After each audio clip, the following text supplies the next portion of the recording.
Hi வணக்கம். இன்றைக்கி கொக்கி பீஸுக்கு எப்படி டிச் பண்ணலான்னு பார்க்கலாம். அகலம் 2.5 இன்ச் எடுத்துக்கணும். லென்த்து 10 இன்ச்சு எடுத்துக்கணும். நம்ம எக்ஸ்ட்ரா இருக்கிறத 1/2 இன்ச்சு மேலேயும் கீழேயும் பிசுறு தெரியாமல் இருக்கிறதுக்காண்ட மடிச்சடிக்கிறதுக்காண்டி விட்டு கட் பண்ணி எடுத்துக்கலாம். ஒரு 1/4 இன்ச்சில் நல்ல பக்கத்தில் 2ஆக ஃபோல்டிங் பண்ணி தையல் போட்டுட்டு படிமான தையல் ஒன்று போட்டு எடுத்துக்கணும். படிமான தையல் போடும்போது நம்ம உள்பக்கமாக ப்ளவுஸோட உள்பக்கமாக டிச் பண்ணும்போது பிசுறு எல்லாமே ஃபினிஷிங்காக வரும். நெக் பீஸும் அந்த பட்டி பீஸ்லேயும் 1/2 இன்ச்சு நம்ம மடித்து அடிக்கும்போது அந்த ஃபினிஷிங் நல்லா கிடைக்கும். இப்போ படிமான தையலும் ஒன்று போடணும். அந்த ஓரத்துலேயும் நல்லா ஒரு டிச் போட்டுட்டு அந்த கார்னர்லேயும் அந்த எட்ஜில் ஓரத்துலேயும் ஒரு தையல் போட்டு எடுத்துக்கணும். எடுத்துட்டு நம்ம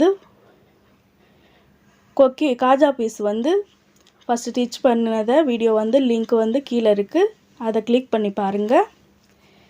நம்ம ரெண்டும் டிச் பண்ணி முடித்த பிறகும் பட்டியும் ஜாயின் பண்ண இடம் கரெக்டாக நேராக இருக்கணும். நம்ம டாட்டு பிடிச்சதும் நேராக வரணும். இந்த மாதிரி டிச் பண்ணணும்.